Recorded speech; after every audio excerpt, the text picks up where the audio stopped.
Hello everyone, my name is Hiba, nice to meet you, and welcome back to my channel. As you can already see from the title, this is going to be a chit chatty get ready with yours truly. So I asked you guys on Instagram things that you wanted me to talk about in this video, and I got such a great feedback with so many topics that you guys wanted me to speak on. I arranged all of your questions and put them under 3 categories. Number 1 being makeup related questions, second one being social media related questions, and third being like productive functioning related questions and queries, like for example, like how do you stay productive? I will try my level best to cover them all while getting ready. Alright guys, we're officially up close and personal. I have my chai ready and let's get started, shall we? Let's move our hair out of the way. I'm so pretty and you like that. Something, something, something, something, something, kitty cat. Coincidentally, our first question happens to be, how do you prep your skin before doing makeup? So I have very dry skin, so I start off by moisturizing my face really well, maybe 30 minutes before I start doing my makeup, and then I make sure to prime my face using a foundation serum or a primer. Now I'm gonna go with my trusted e.l.f. Poreless Putty Primer. This thing is the shiz. So I'm gonna take a little bit, and I like to apply this on areas that crease a lot, so typically that's under my eye and also happens to be on my smile lines right over here and here. So the next question is, what makeup step do you enjoy doing most? Now, I like to consider myself to be an artist because I've literally painted and drawn my entire life. So I'm gonna give you the most cliched answer and say that I love doing eyeshadows. So our third question is, can expensive makeup prevent the appearance of textured skin? All right, so I'm gonna go ahead and straight up say that everybody has textured skin, okay? It's just normal, okay? I personally don't think that expensive makeup covers up textured skin. Maybe it'll smooth and glide onto your skin better and have a better hold and better coverage, but texture is texture, and no foundation can really conceal texture completely ever, I think. I'm gonna go ahead and prep my skin further just because I have very dry skin and it is winter time, so I need an extra little oomph. So I'm going in with my e.l.f. foundation serum in the shade Fair. So I just grab a little bit and apply this on areas where I'm going to be applying concealer or foundation. This tends to not only prep my skin for smoother makeup application, but it also brightens up the area just a little bit. So, you know, it highlights before you even highlight. So now we're gonna go into our social media related questions. A lot of you guys were asking me about my timeline on how I started my makeup page and how is it going and how did I develop the skill set that I have today. This is sort of a long twisted story, but I started my makeup page back in 2018, I think. And I used to post occasionally, but I was never really consistent with my page. And what ended up happening is that I sort of abandoned my page later on, and I know that's not a good thing, but it happens to the best of us, and I kind of just forgot about it.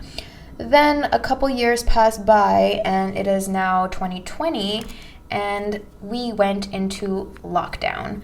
So as you guys know, the lockdown was a really weird time for all of us just because things were very uncertain. We were all just kind of stuck home. We didn't know what to do, so we had a lot of time to ourselves. In that time, I thought, oh my goodness, I have a makeup page that I never really followed through with, so let's just get started on that. And that's when I basically reignited my makeup page back in April 2020. Things were going all right. People didn't really take me too seriously initially, but as soon as they started seeing that I was posting consistently, I got like a lot of support. However, my page was not growing at all. It took me around 6 months to reach 1,000 followers, which honestly was very discouraging because I was putting in a lot of my time into my page and it was just really hard for me to, even persist further because I wasn't really seeing results. After seeing that it took me so long to hit 1K, I kind of got discouraged and I started suspecting that my account was shadow banned. A lot of people don't even believe in shadow bans and they think that it's, just a bunch of lies and it's just a thing that we made up. But I genuinely don't know what in me was telling me that, girl, you are shadow banned. It's time to move on. So with a heavy heart, I decided to shut down my makeup page right after it hit 1,000, right after 6 months of work, and I decided to start a second page, which is the one that I currently have. So my second page started off quite well because a lot of my old followers transferred onto my new page. So that was really sweet of you guys. I still can't thank you enough for that. That was just the motivation I needed to get started. So I started my second page and I started doing more consistent stuff.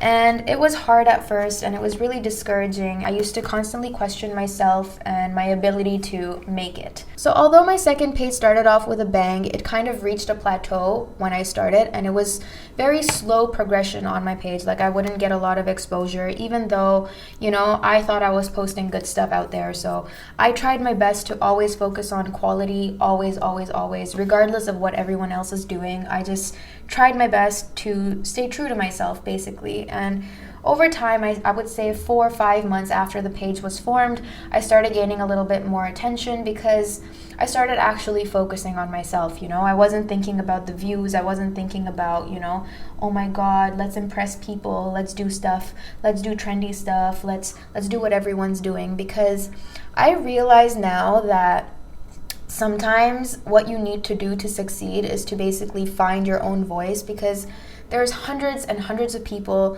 who are trying to do exactly what I'm doing, but nobody can do what exactly I can do. You know what I mean? So I have something unique to offer. I have to find out what that unique factor in me is, and I have to figure it out and put it out there. So you guys already know my page is now doing a lot better, and I feel like it started doing better once I found out, what I was good at, and I stopped comparing myself to other people. I forgot to tell you, but I was actually working retail before the lockdown happened, and once the lockdown did happen, I decided to quit my job and get started on this full time.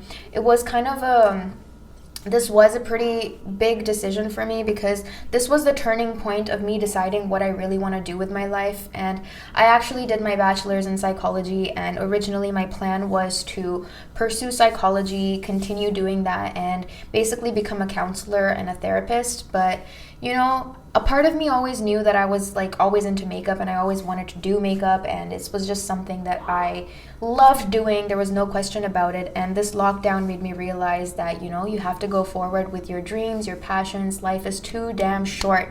And I'm so grateful for this lockdown. I know this was a very hard time for a lot of you, but for me personally, I felt like it was great because I got so much time to myself and I had a lot of time to think about things in life. And I thought that, you know what? This is what I want to do. If I don't do this, I won't really be happy with what I'm doing in life, because I will always question in the back of my head, what if I did this? What if I pursued makeup? Where would that take me, And now I don't have to ask that because I'm answering that question as we speak, and I'm blessed enough to come to this conclusion, and I'm just very happy and just content and satisfied. Someone asked how to make sure your growth on social media is organic.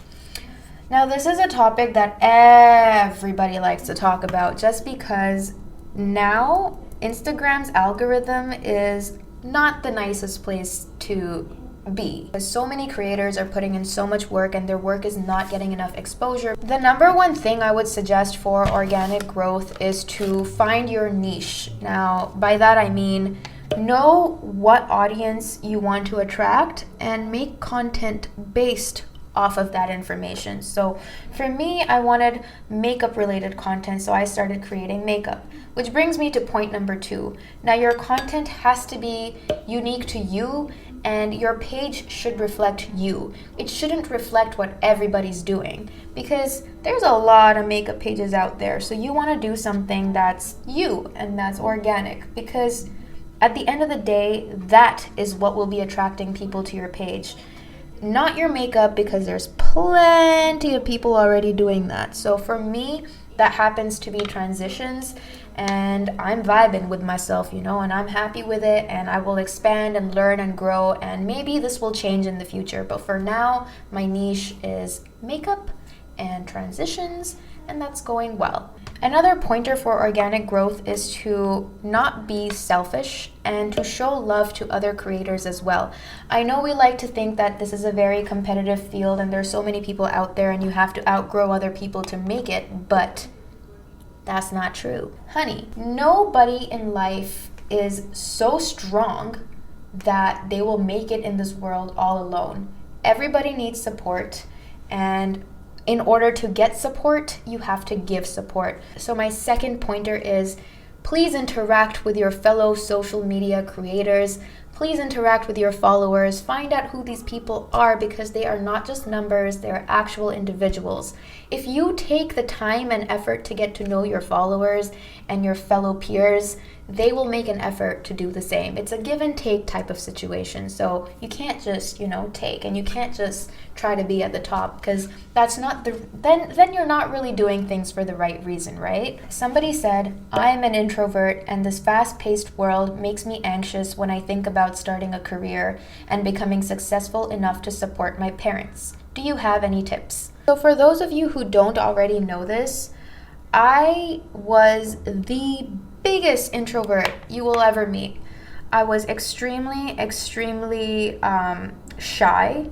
I wouldn't really talk much. If there were events or parties as a kid, I would always be that child to be sitting in the corner and staying quiet while all the other kids were rowdy and crazy and laughing and playing.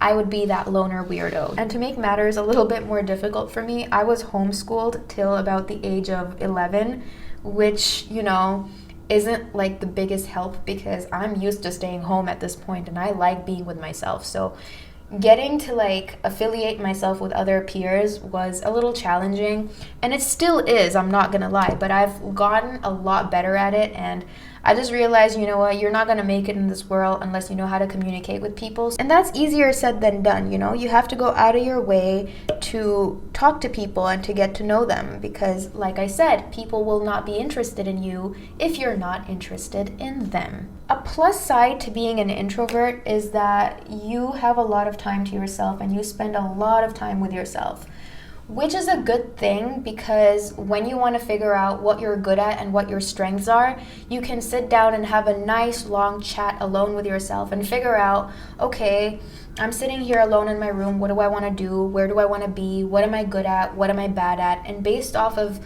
the answers of these questions that only you can answer, you will finally come to a conclusion where you will be able to define your goals a little bit better and be able to, move on further and pursue your goals. So tip number 2 is analyze your strengths and weaknesses. Now, when you're talking about being anxious about how fast-paced everything is, believe me, in 2021, so many people are going through mental health problems because of this, because everything's just too fast for them and they're not able to deal with their problems and take things one step at a time. So I would suggest that, find things that'll relax you or find things that de-stress you and make sure to incorporate them in your routine, like daily routine, weekly routine. If that means taking one day of the week to sit down, chill, have a self-care session or have a little meditation session, or sit down every day and journal to help make yourself feel calm, do it, because that's our responsibility. The world is going to keep moving. Nobody's going to stop for you. And that's just the bitter and harsh truth. So you just have to do what you got to do. You won't be able to do anything unless you're taking care of yourself. So please take care of yourself. Start communicating with people and figure out what your strengths and weaknesses are. Somebody asked, how do you choose quality over the quantity of your content? The way I like to see it is that, like I said, there's a lot of people already doing what you're doing, right? So you have to keep prioritizing and reminding yourself that, look, I am my own person. I have my own experiences and my own strengths that nobody else has. I am my own unique individual. What do I have to offer to the world? Once you have an answer to this question, you will be able to focus on the quality of your content rather than the quantity, because now you know what you're good at and you'll be focusing on that instead of what everybody else is doing, or just have something to post randomly. Pretend that you are your own audience and you're looking at your page from an outsider's perspective. If you were to click your own profile, would you be attracted to it? Would you say that you're one of a kind? Or would you be like, oh, just another person doing the same old thing, you know? So in order to focus on quality, you have to, again, focus on you and your individual strengths. And once you figure that out, of course you're gonna be good at that. So quality will just go hand in hand with that. Next question was things you like and dislike about the internet. This one's gonna be a spicy one. As y'all already know, social media is crazy. I'm gonna start off by listing the likes. So what I like about social media, number one, accessibility of information. If you have questions about literally anything, you can find answers to it. You wanna know how your concealer should increase? Go on YouTube, you'll find it. Like, period. It's that simple. I also love the fact that you're able to connect with so many people all over the planet so easily and with a snap that it's just amazing. The fact is that I'm here, you're there, and I can talk to you within seconds. And that's pretty amazing, which is why people are going places, because they're able to talk to people. You are able to now DM freaking Brad Pitt if you want to, and there is a chance that he'll reply back. You know, the world has changed. Obviously, where there's good, there's bad, and obviously with the internet, there's a lot of bad that comes with it as well. One of the things about the internet that I really, really don't like is that lack of boundaries. So as a creator, there's a lot of people who come up to you and ask you questions that are A, personal, B, none of their business, and C, just rude, you know? Like, some people just post hate comments and it's unasked for, and these are interactions that we did not sign up for when we came into this, but unfortunately it's a package deal and we have to deal with it. Social media is a funny, weird place because it could make you feel really good about yourself when you're putting yourself out there, but at the same time it could make you feel like absolute crap when you see other people who look better than you, are doing better than you, are healthier than you, are laughing more than you, have better skin than you, have better hair than you, you know. It's very, very discouraging when you see people who are doing well, and especially for those who are not in a very good place in their life. Like, it's very hard to see and deal with, and we're constantly comparing ourselves to other people. So I would say that that is definitely my least favorite part about the internet, is that comparison. We compare ourselves too much. Last question from the social media category. What would your job be if you weren't doing this? I'm not 100% sure, but I would either be working my way towards becoming a therapist and counselor, or I would be doing something in the arts field, like doing custom artwork or custom paintings or custom sneakers or custom outfits, you know. Those are the only two things that I can think of, but yeah, like I said, I'm glad I'm doing what I'm doing. Now I will be answering questions regarding productive functioning. The first question is, do you feel creative blocks and how do you deal with it? I'm going to start off by saying, of course I deal with creative blocks. I think everybody deals with creative blocks. There's no way. Even the most talented people on the planet deal with creative blocks, and if you're being told and believe otherwise, don't. We all get stuck. We're human. We tend to pressurize ourselves a lot when it comes to getting and accomplishing our goals and just pushing forward and constantly having some work to show for our days. Like I said, the internet can be a very cruel place where if you see other people doing well, you constantly compare yourself to them, and you know, you feel like you're not doing well enough just because somebody else is. And again, that's very unhealthy for your mental health. You have to take a moment and be like, girl, you are putting too much pressure on yourself, and there is no way you will come up with a good idea if you're constantly pressurizing yourself. So you know what you need to do, girl? You need to sit down, take a breather, take a break. Don't think about this for a second, because believe me, in the back of your head, wheels are turning. You're getting ideas. You just don't know it because you're too busy relaxing.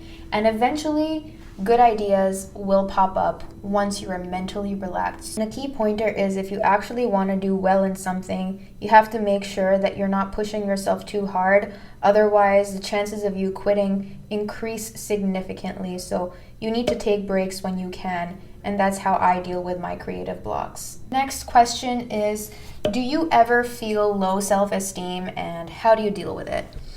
I'm human. And of course, like everyone else, I have my set of insecurities.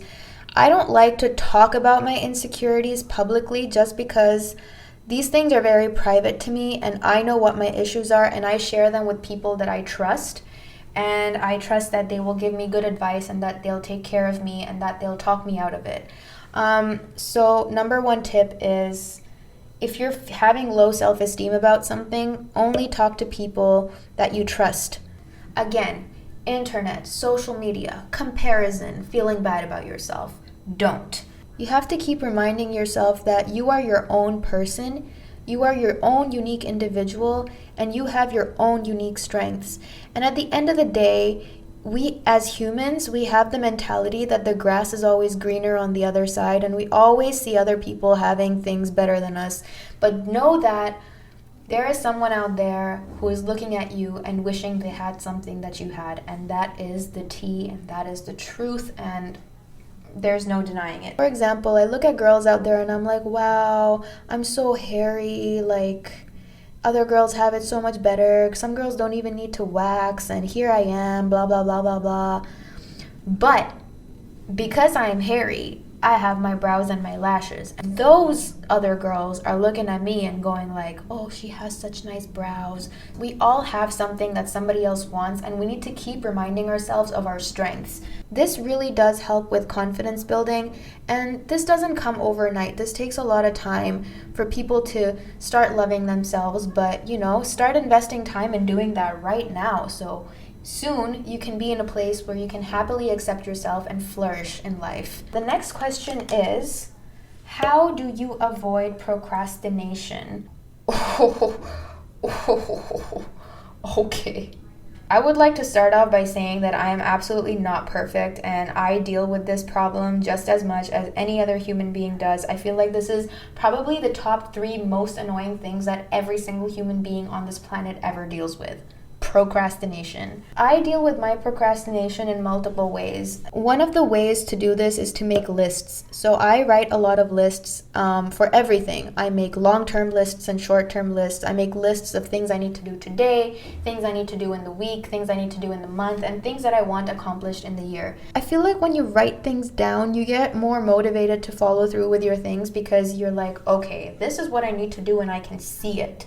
And when you make a checklist of things and you check things off, the satisfaction that you get from checking things off a to-do list is like next level. And also, I've kind of developed a robotic mentality where I tell myself that if I need to get stuff done, I have to do it. Even if I don't feel like doing it, I have to do it. I have to be a total robot and detach myself from emotions and just look at the task as a task. Not as a task that I don't like, or a task that is too hard, or a task that, requires a lot of work. No.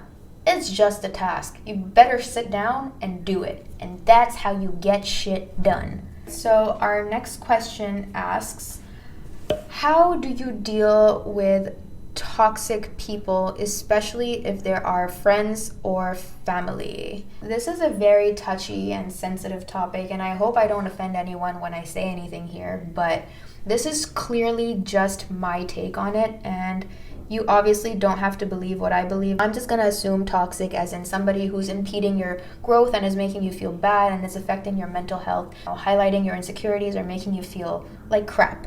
So how do you deal with people like that? Everything boils down to perception. There's a lot of people who question what you're doing. just because they don't understand what you're doing. Unfortunately, sometimes these people are close to us. They could be family members or really good friends. And the way to deal with this, I feel like if you can't immediately leave that individual or cut them off, and unfortunately circumstances do force you to be together, even if there are people who are toxic in your life, you need to find people who are the polar opposite who can support you through these tough times. So you need a support system no matter what. If things are getting really, really bad and you feel like you're about to do something that's not good for you, you need to seek professional help instantly. Instantly, don't even question it. Even if you feel a 0.01% chance of you wanting to talk to someone, talk to someone. Try your best to push yourself out of your comfort zone and just speak to someone that you trust and try to make yourself feel better. Another thing to do is find things that make you happy that are not at all related to other people. This could be a hobby, this could be an activity, it's totally up to you. So find things that make you happy, do those things, have a good support system no matter what. And if you haven't already tried this, try to communicate. I feel like communication is key. When somebody doesn't understand you, they judge you. They judge you and they question you.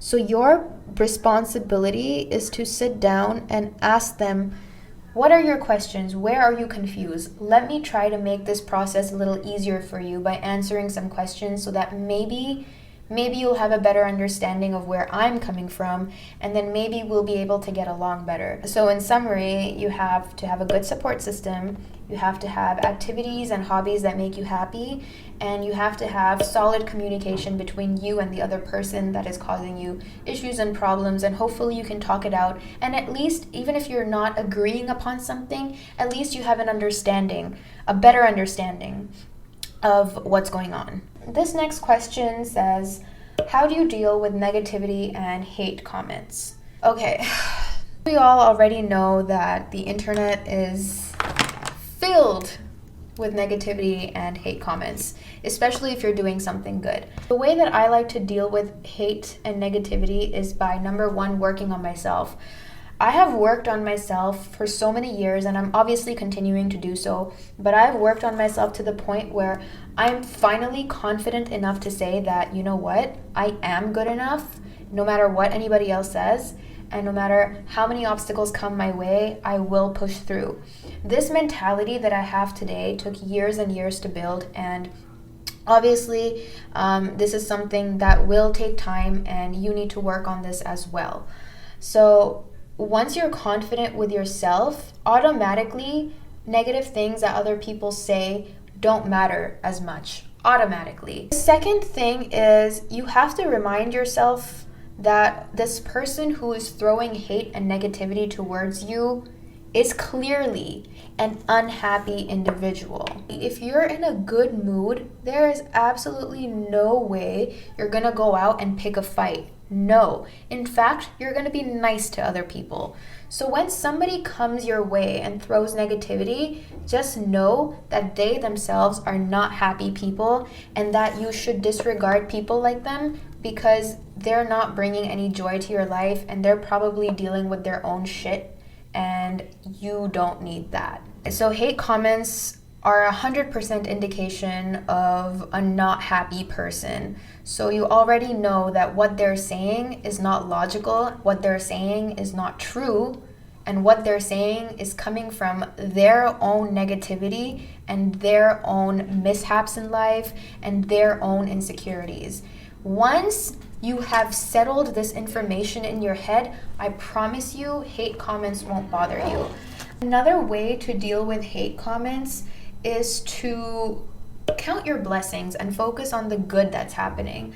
So for me, for example, I do get hate comments, but I don't get them as frequently as I get, positive comments. So out of 100 comments, if 99 people are saying good things about my post and there's one person who's saying otherwise, why the hell should I focus on you? You really do have to be grateful for the good things in your life so that the bad things don't affect you so much. So yeah, just remind yourself that you're blessed enough to be doing what you're doing, and a lot of people like that, and there's some people who disagree with you. That's bound to happen. Unfortunately, these people are not mature enough to keep their mouth shut and keep scrolling, and they want to just put shit your way, and that's fine. That's just them being immature. You, as a mature individual, should know and realize that you are an absolute legend. You are unique. You are doing you, and this is what makes you happy. And your happiness is causing somebody else to feel insecure, and that is not your problem. So the last question is how to say no to others and yes to yourself. Whew, boy, oh boy. You guys, straight up disclaimer, this is so tough for me to do even today, but I'm slowly learning how to do this myself. So whatever advice I'm giving you is things that I'm trying out, and I'm still a work in progress, so this is just what I do now. Realize that you cannot make everyone happy. Everybody has their own opinion, and they're entitled to it. That's totally fine. But it's not your job to convince other people to think a certain way or to, accept you. You know that meme that says that why do you expect to be liked by everyone when you don't like everyone yourself? Oh my god, you guys, let me just do my lipstick real quick. So like I was saying, not everyone is going to agree with you, and that is one of the bitter truths of life that you have to accept. Not everyone's gonna like you. Not everyone's going to agree with you, and there will be a lot of misunderstandings. There's going to be a lot of people out there who think you think a certain thing, even when you don't think it, who are going to have false ideas and false accusations towards you, and unfortunately, it's a very tough thing to deal with, but you just have to accept it. It's very painful. You have to put a rock on your heart and go like, it is what it is. I believe that what does make this whole process of acceptance easier is to know that you are here and others are here, that you have to put yourself first, that no matter how much it bothers you that others don't agree with you, you still have to put yourself first, because at the end of the day, if you have a specific opinion or a specific way of doing things and that is you and that makes you happy, focus on that. There's no reason for you to divert your attention and go away from that, because it's a lose-lose situation. You are going to be losing what initially makes you happy, and if you remove yourself from doing that, you're feeling like crap. On the other hand, somebody who's not agreeing with you is making you feel like crap. So in both ways, you're feeling crappy. But wouldn't you rather be feeling crappy and doing what you're doing than being crappy and not doing what you're doing?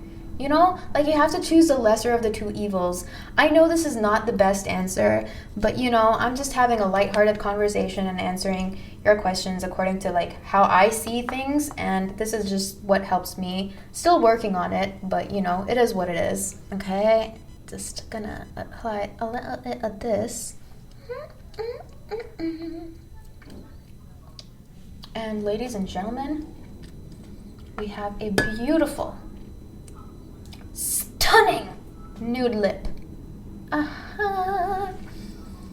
Before I get floods of questions asking what this lip combo is, I'm using the Morphe lip liner in Toasty. This is like literally my new favorite lip liner, and I filled in the center with this Vivid Hot Lacquer by Maybelline in the shade Unreal. So I applied that on the center with the lip liner on the side. No lipstick needed.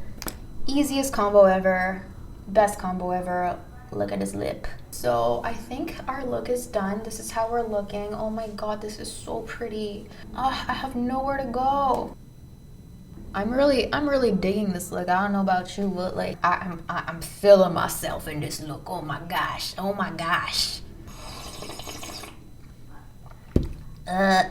Anyway, you guys, so that was pretty much all the questions. I really hope like this helped you out, because I know that I like blabbered a lot of information out there, but I really hope that you kind of vibed with me and kind of understood where I'm coming from.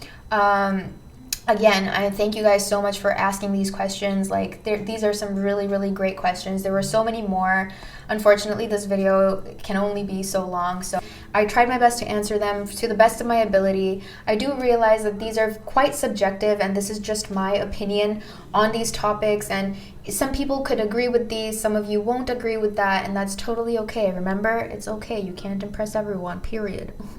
That's it for today. Thank you so much for tuning in and watching this video. If you liked it or found it helpful, or you just want to support your girl and make her happy, don't forget to click that like button. Also, you can make your girl smile and happy by clicking that subscribe